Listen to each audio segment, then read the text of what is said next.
Okay. Another ancient Greek philosopher we need to discuss is Aristotle, Aristotle's ethical theory. What Aristotle's ethical theory is all about is this: he's trying to show you how to be happy, what true happiness is. Now, why is he interested in human happiness? It's not just because it's something that all people want to aim for. It's more than that. But to get there, we need to first make a very important distinction. Let me introduce a couple of technical terms: extrinsic value and intrinsic value. To understand Aristotle's interest in happiness, you need to understand this distinction. Some things we aim for and value, not for themselves but for what they bring about in addition to themselves. If I value something as means to something else, then it has what we will call extrinsic value, other things we desire and hold to be valuable for themselves alone. If we value something not as means to something else, but for its own sake, let us say that it has intrinsic value, exercise. There may be some people who value exercise for itself, but I don't. I value exercise because if I exercise, I tend to stay healthier than I would if I didn't. So I desire to engage in exercise, and I value exercise extrinsically, not for its own sake, but as a means to something beyond it. It brings me good health.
When you are facing a complex problem or trying to do something bold, start with a smaller version of the larger problem. You might have to break it into several manageable minor problems to solve one at a time, and then put them together. Focus exclusively on that small problem and solve it. Use the answers to this small issue to expand your knowledge of the larger issue. Repeat. If you take a look around, you can see this pattern playing out everywhere. Some examples are given. When you watch the world, you have to look at the relations within the world. When you understand the world, a few things are in relation to each other. When you study different disciplines, they are related to one another. For example, if we study a family, culture, religion, and politics need to be concerned. Without relation, we can't understand population changes. You should fit these disciplines into a larger picture.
Today we have Paul Whitner, Head of Theater Studies, here to tell us a bit about the Theater Studies program. Paul, what makes this course different? Well, I think it's the environment we can offer students. We're a relatively small conservatoire, and we offer superb courses in a number of subjects, with an opportunity for performance. We've built a reputation for producing both traditional and alternative performances. I guess the course would appeal to potential students for the level of support that's available. And I mean from the tutors as well as from the fellow students and alumni. There's a real sense of community. So, what are you looking for in prospective students? I guess we're looking for people who are able to cope with the high demands that the course will put on them. In that way, I think the program reflects the workplace we're preparing them for. So, it's incredibly intense, and we cover a huge range of projects, and they will be introduced to areas of performance design which they might never have considered before. We need students with imagination and dedication, who are able to keep up when the going gets tough. It can be demanding, but we have to remember that the college enjoys an excellent reputation for student retention, student satisfaction, and student employment after graduation.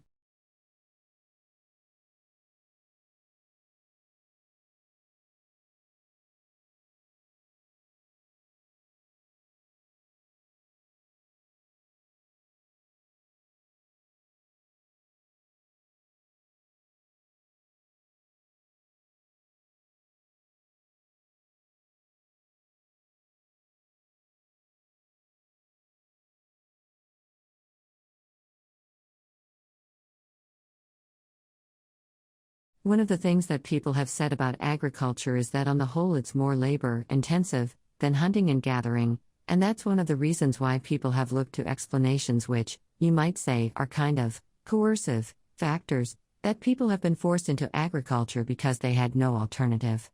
That is, ultimately, what may happen. But at the very beginning it could be that agriculture was developed because people wanted special status foods for feasting, that it was actually a social need. I mean, how much of what we do in our lives is generated by competition with others? And a lot of that is powered by desire for new things, new statuses, new, whatever it might be. Respect, recognition also are important. And in small-scale societies a lot of those sorts of factors are generated by the ability to, for instance, throw feasts.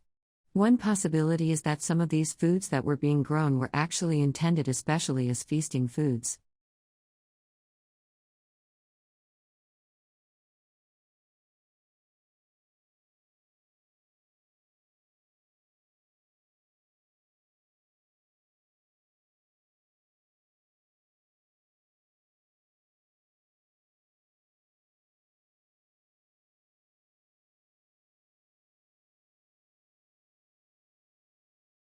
For 4 centuries the Viking declined, but people of the Shetland Islands off the north coast of Scotland continued to sell their goods through the North European Hanseatic League.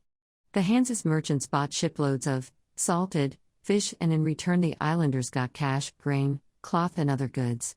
This lasted until the Act of Union between Scotland and England in 1707. This act prohibited the Hanse merchants from trading with Scotland. Consequently, Shetland went into an economic depression.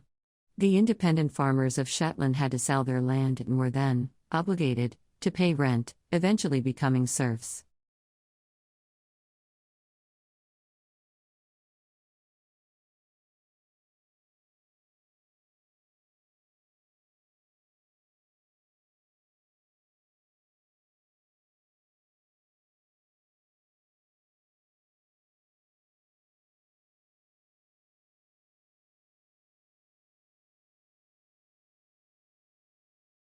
My hero is Marie Curie. She was a Polish physicist and chemist working in France, and she did conduct pioneering research on radioactivity. She was also the first woman who won a Nobel Prize. Marie Curie is my hero because she showed a lot of determination in following her career path and her passions. She also showed a lot of patience in working for years to receive results from her experiments. And Marie Curie, she designed and built the first mobile X-ray machines. She worked on the front lines of the First World War along with her daughter, saving soldiers.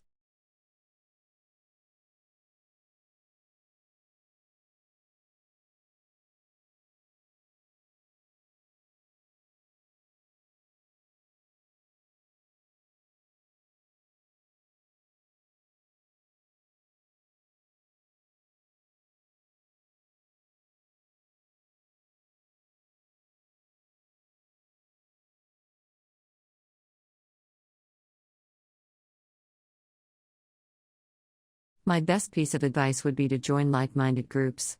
So, for example, if you're into dance, join a dance group. And you can find a lot of these on, something like Meetup or some sort of app. But you want to find groups that are similar to you. And then you can build a friendship from there because typically, if you're interested in something, those might be those type of people that you want to build a friendship with. One of my favorite quotes from Maya Angelou I think can apply to friendships. When someone shows you who they are, believe them the first time. So when you're building friendships with people, they're going to show you initially who they are. So trust that. And I'm a big proponent of trusting your instincts and investing in friendships that make you feel comfortable from the outset.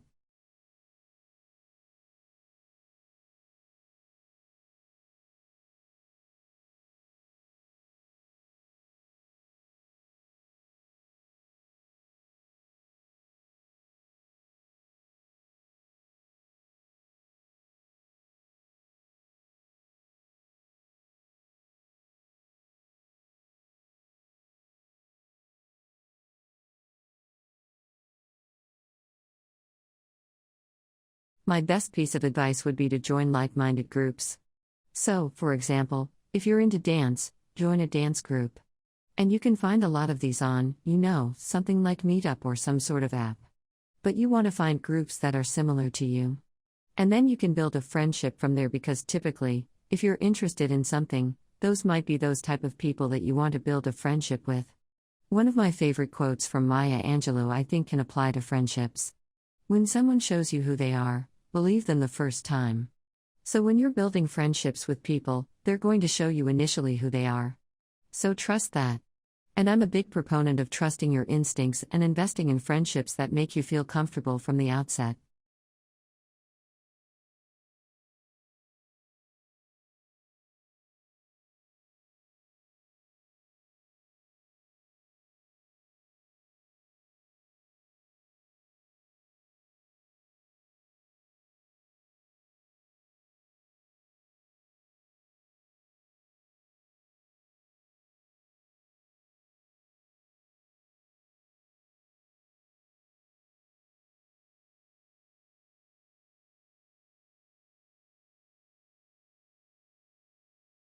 Research suggests ADHD is 3 to 4 times more likely to be detected in childhood in boys as they tend to exhibit more disruptive behaviors.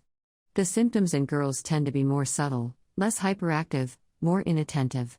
The diagnosis gap between males and females appears to shrink in adulthood, but psychologists say the bias can remain. The ADHD Foundation says increased awareness is needed in health and educational settings about how the condition can present differently. A late diagnosis can negatively impact on relationships, careers, and mental health. In England, NICE guidance has been updated to make it easier for doctors to detect women and girls with ADHD. Work to improve neurodevelopmental services is underway in Scotland and Wales. But there are currently no dedicated services for adults with ADHD in Northern Ireland.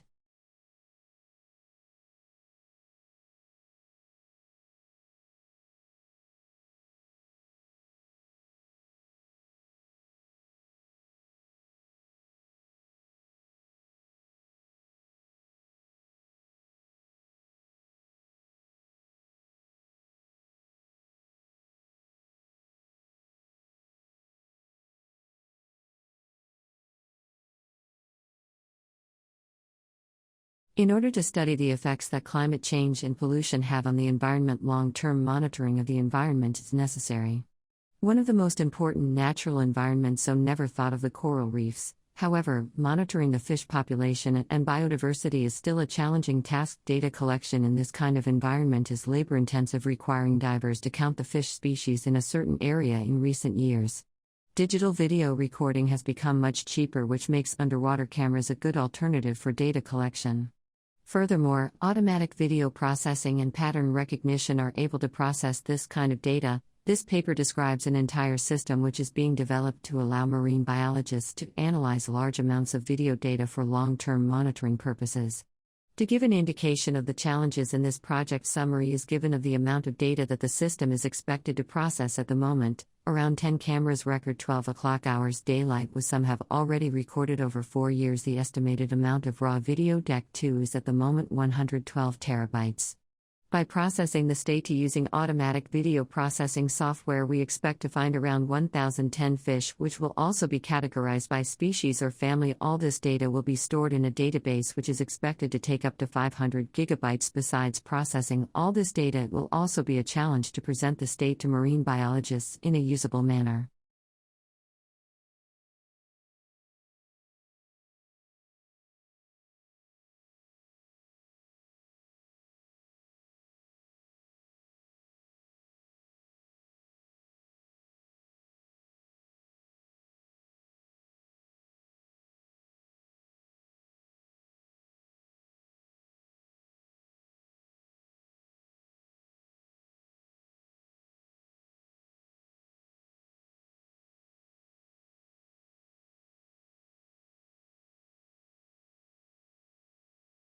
A non-governmental organization, NGO, is an organization that is neither a part of a government nor a conventional for-profit business.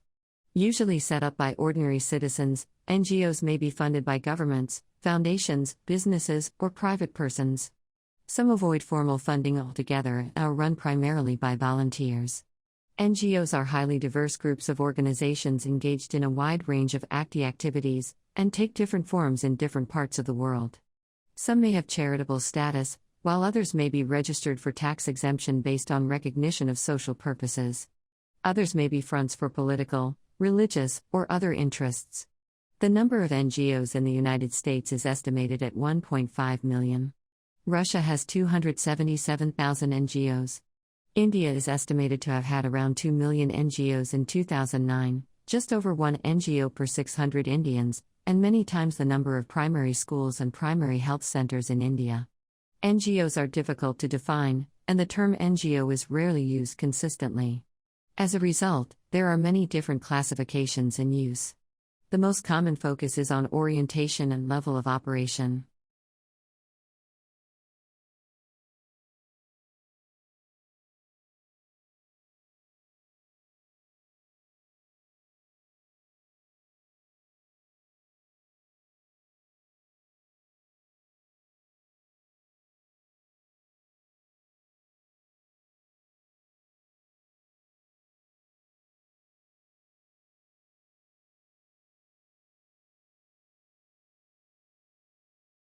Relationship between the fault lines in the Earth's crust and an earthquake. This dislocation of the rock occurs from the Earth's surface, some kilometers to several hundred kilometers vertically down to the crust. The earthquake's focus is called the epicenter, which is vertically beneath the interior of the Earth's crust, and the energy releases and transfers through epicenter. The faults are the fracture on the Earth's crust. The position of the epicenters can be identified by the faults map, looking down from the center of the Earth. It will result in a seismic wave which is decreased as it moved away from the epicenter.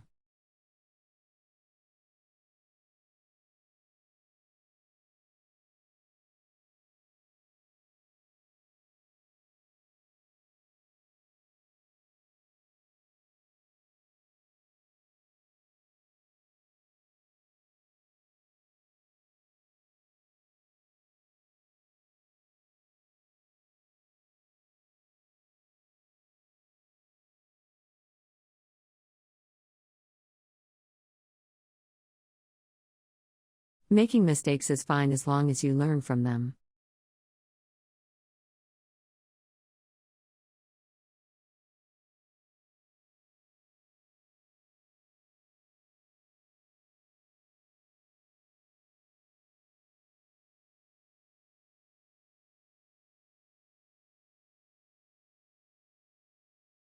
It is absolutely you knowledge all of your resources.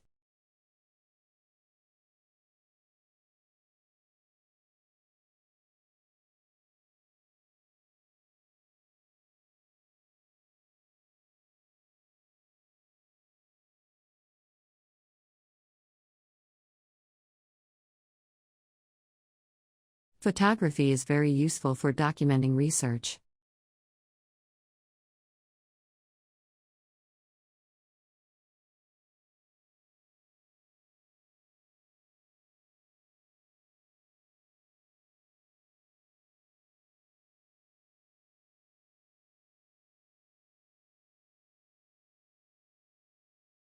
The new computer course will be starting in March.